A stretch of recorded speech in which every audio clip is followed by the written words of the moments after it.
السلام عليكم ورحمة الله وبركاته. نحمد ونصلي على رسوله الكريم. أما بعد فأعوذ بالله من الشيطان الرجيم. بسم الله الرحمن الرحيم. ربي اشرح لي صدري ويسر لي أمري واحلل عقدة من لساني يفقهوا قولي. وقال الله سبحانه وتعالى فذكر فإن الذكرى تنفع المؤمنين. صدق الله العظيم. Dear respected brothers, sisters, this is your brother Imam Musa Azam.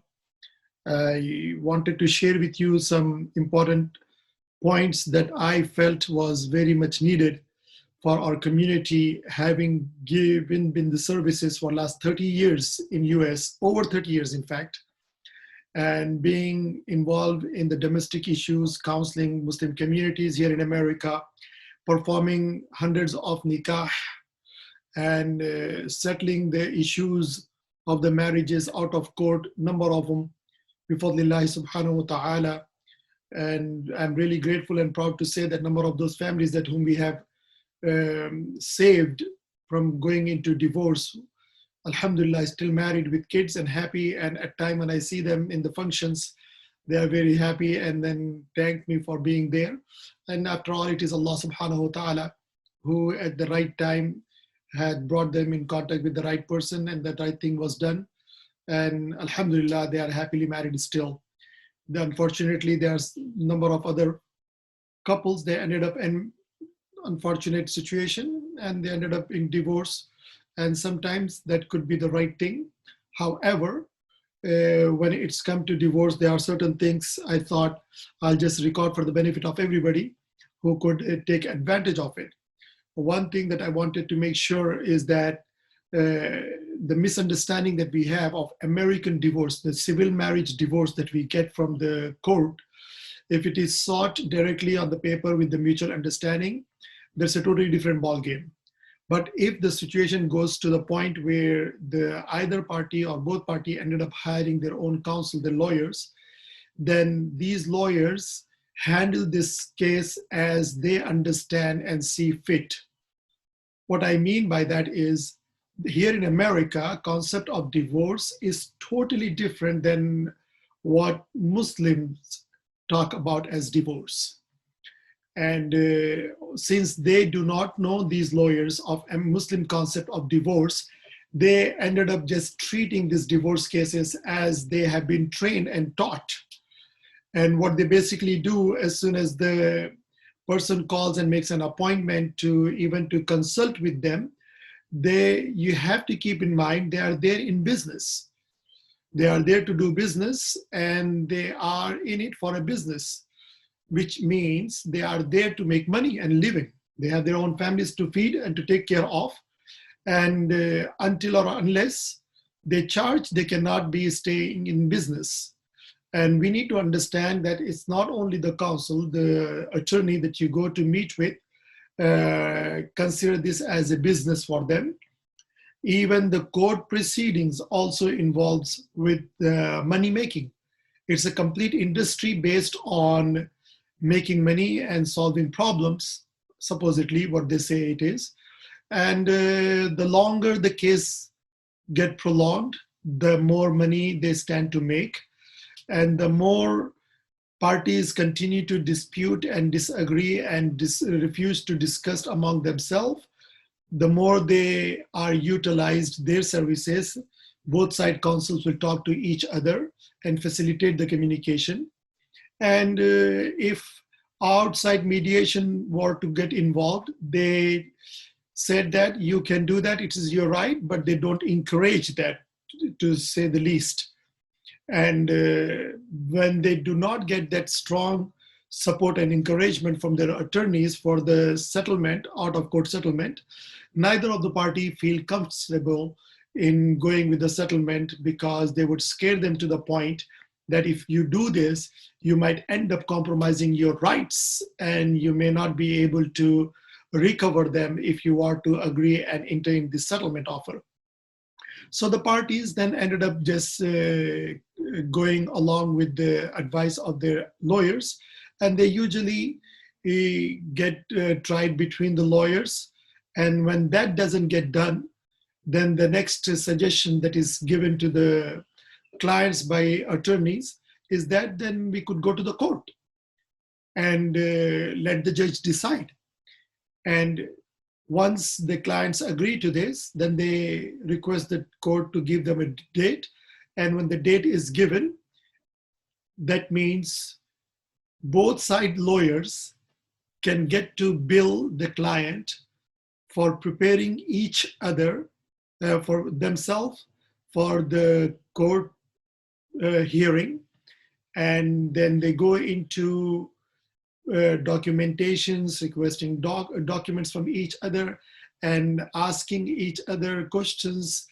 And every single time when they do this, they also have some assistants who also help them prepare this paperwork, and they have phone conversation between the two. Those two lawyers will talk among themselves and exchange information and verify that both the clients are prepared and ready with the documents that they need to have. And they also then encourage clients to bring some witnesses if they can. And all this correspondence goes on. And mind you, for each and every single phone calls or email that the attorney sends to their client or to the opposite lawyers in any correspondence that they have, they document that and they will charge the client for that money. And when they are using some extra help, they even pay them, and that to also get billed to these clients. And once they are ready, then they will schedule the appointment with the client of their own to prepare them for the hearing. And that preparation can go up to 2 to 4 hours, up to 5 hours, depending on the nature of case. And every single hour that is also being charged. And while the attorney is talking to the client, they also may even hire somebody else to take notes, and that person also being paid as well. And when the court date is set and the hearing comes, you would see the attorney along with the assistant of the attorney is present over there, greeting their clients from the doorways, escorting them to the private rooms where they can have the last minute talk with their attorney. And if they have any concerns, they can discuss and clarify. And they will prep them how they should enter and behave and interact in the court, and how they should respond to the judge, and how they should dress and whatnot. All of these things goes into this. Well, some other time I will talk about it, how they would go ahead and ask you to not to say certain things, not to put your hand certain way, not to stare at certain places, and be respectful, very clear in your statements, and don't say or do anything that would get judge upset, or in a way that the judge will feel not negative about you, that could impact the ruling that he or she would give, and that may not be in your favor. So be very, very extremely mindful of the judge's presence. And once you go to into the court in the presence of the judge, there you find the staff of the court, clerk and all others, including the judge. When I'm talking about counsels, when I'm talking about their assistants, when I'm talking about attorneys' correspondence, either be it is with their own clients or the opposition party, or they are trying to collect some information to complete the documentation, or recovery, requesting any documents and working in the courier services, plus the court date, judge, clerk, all other staff that is present over there, all of these individuals have to be paid. And you would have to also consider paying for the court itself. All of these things are there, and the more they schedule this kind of hearing, the more courts stand to make money, the more money gets into the pockets, so the judge can be paid, judges' staffs can be paid, and the attorneys are paid. Attorneys interns who are there to be trained also get paid. Documentations time is being paid. Attorneys' secretaries' money is going to be paid. All of these things are going to come out of from where? from the clients. And that is my take on this. And if you don't have money to waste, to put to this system, and at the end of the day, when you go through all of these things, these are the first thing that they make sure that they're secure. The money for their services are paid, deposited, and put in an account where they can withdraw from there, including the court date. And all in all, just a court date can range up to $10,000 to $30,000 expense, depending on who you have hired and where your hearing is going to take place.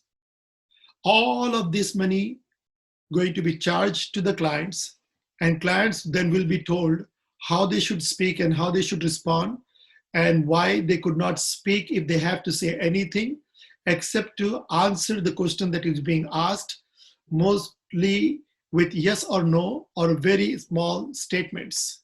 You simply cannot put a question, nor can you answer the question more than what they have expected you to answer. And if you do try to do that, they will stop you. They will ask you that answer the question, just answer the question. This is how they would keep repeatedly reminding you. Mind you, you're the boss. You're the one who's paying for the judge to sit there. You're the one who's paying for the clerk. You're the one who's paying for the counsels. You're the one who want them to have your case be tested and heard. And even then, you will be instructed how to say, when to say, and how much to say. Obviously, you will have the choice what to say. So at the end of the day, you could be expecting to spend at least somewhere 3 hours to 6 hours in a court in a given day. And if they end up resolving your issue within the same day, then you're lucky. If they determine that still need to be done, they can even extend this to the next day, and the whole cycle start all over again. You would have to pay for all of the staff and the court fee and the judge's fee as well. Upon hearing this, they may even at that time ask you if you have anything. If not, then they may even ask you to sign certain documentations. And once you're done, you walk away with your own attorneys complimenting how well you have done, how impressive your testimony was, and how happy they were to have an opportunity to represent you. And these are very good moral ethics of this system, and they are very professional. And you would have no choice but to appreciate. Appreciate because they do know they're doing what they know best. Whether it is what your culture, what your belief demands or requires, that's beside the point.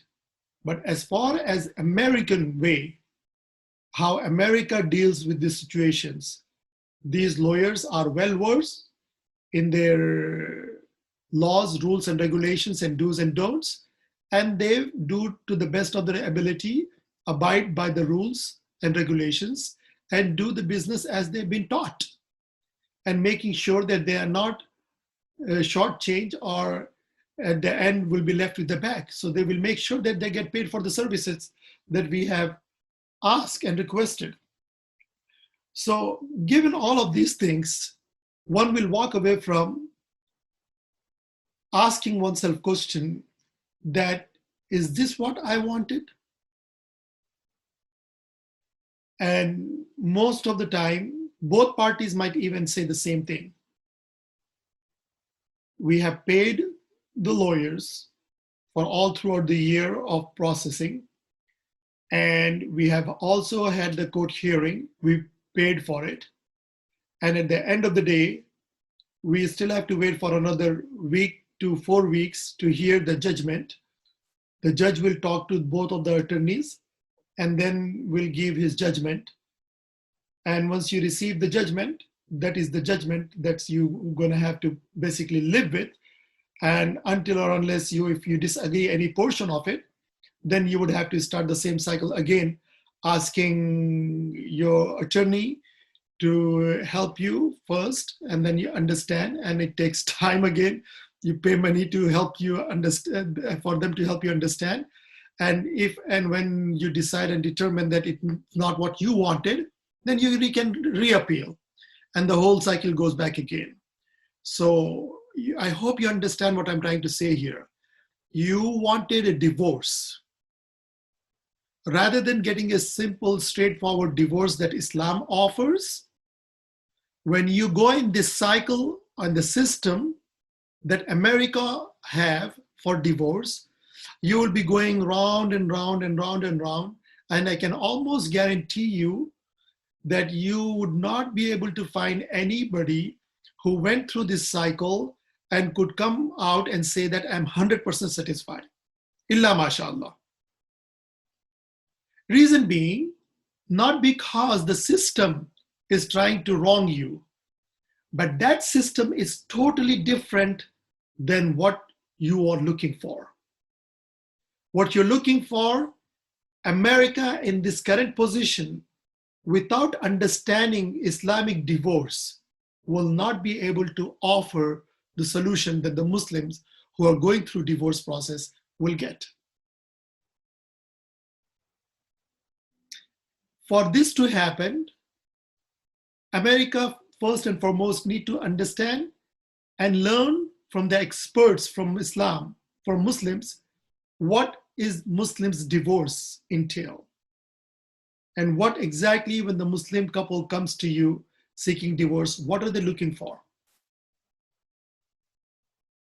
And once we talk and have this dialogue with them, then it is possible that they may offer certain solutions, certain way of doing things within the realm of law without violating any rules and regulations. We might be able to come up with Islamic way of going about dealing with the divorce within the civil marriages and the civil court. Until then, Muslims will continue to pay thousands of dollars, hundreds and thousands of dollars, and still may not be satisfied with the outcome. And the money that is being paid, if it is to the satisfaction, then it makes sense. If it is not, then it becomes yet another reason for the stress and dispute and distaste about the entire process. And most of the time, when the money is gone to the attorneys, neither of the party, wife or husband, will remain with the money. It will be gone to the attorneys, and they themselves will not be satisfied. And at the end of the day, they will end up compromising for far less than they would have otherwise gotten if they have had a mediation of Imams who would have mediated them between them, and they would have had these things resolved in a fraction of time that it took for them to go all the way to the hearing. They would have saved time for themselves. They would have saved stress. They would have saved themselves the trouble to go through and hard feelings. Mind you, there are lots of accusing goes on over there. False statements, accusations. All of these things are done with the hope that they may stand a better chance to win what they want to get by impressing the judge to get the judgment in their favor. But most of the time that doesn't happen, that doesn't work.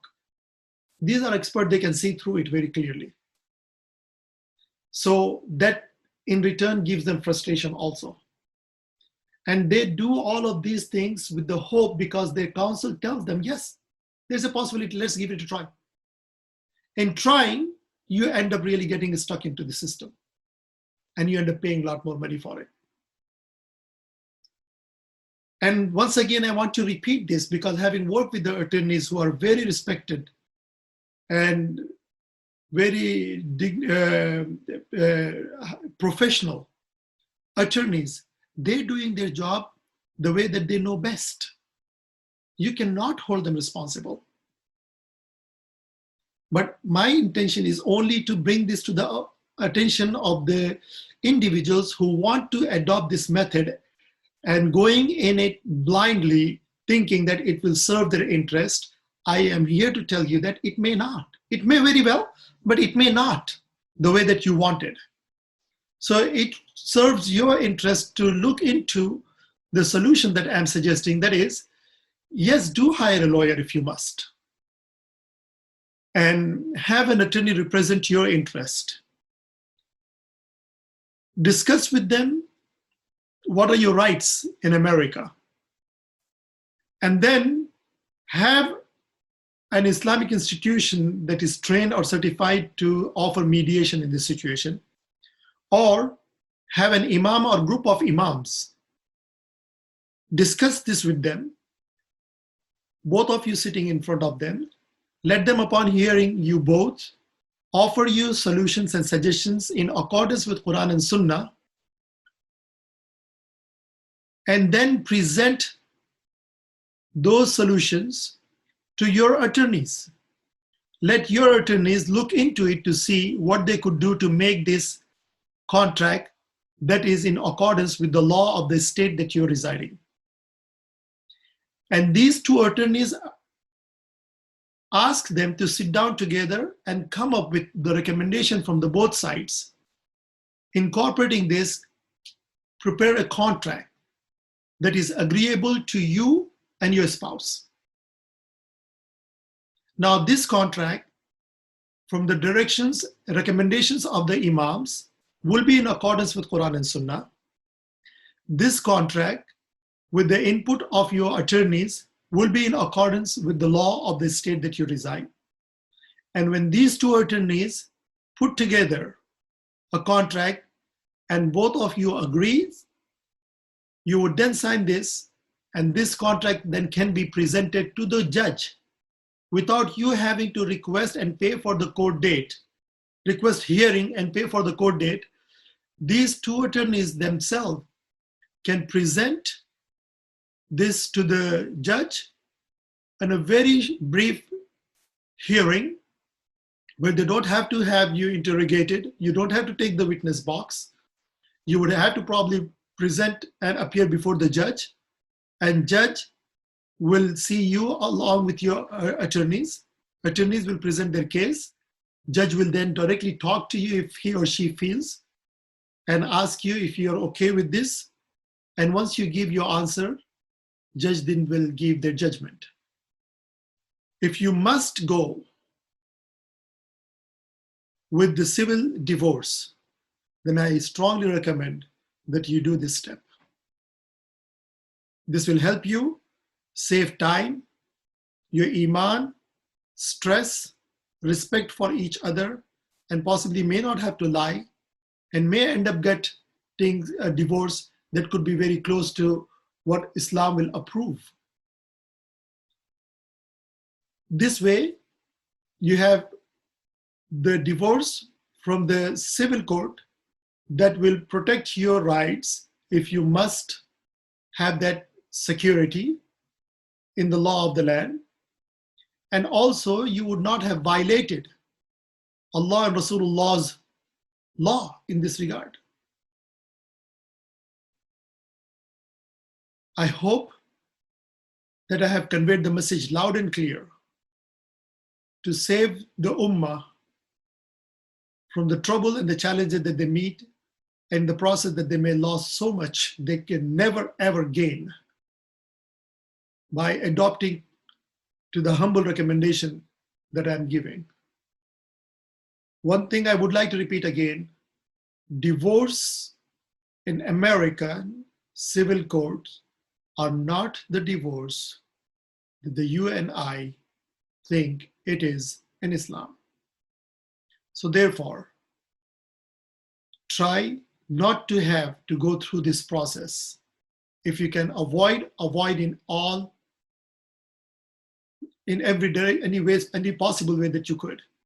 But if you must, then don't do it in lieu of scholars involved from the very beginning. People may go with the civil process having lost almost everything that they own, and so much animosity and hatred towards each other. Then they come to the Aimma in Masajid seeking them their help to get the Islamic divorce. They will get it. But that's not the purpose of divorce.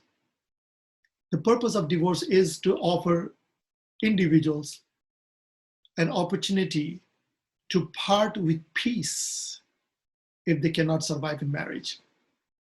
Although it is the most hateful thing to Allah subhanahu wa ta'ala among all the permissible things, but it is permissible. But just because it is permissible, it should not be encouraged. It should not be used as bargaining tool. It should not be used as blackmailing tool. It certainly should not be used to take revenge from each other. I hope and pray that I have communicated message loud and clear. Then you all understand this and learn something from it and save yourself the trouble that you otherwise might end up in this life and possibly may have to answer Allah subhanahu wa ta'ala. So I ask that you keep me in your du'as, and I'll do the same, and fear Allah subhanahu wa ta'ala. You have a choice to go with the law or go with Allah. The choice is clear. Assalamu alaikum wa rahmatullahi wa barakatuh.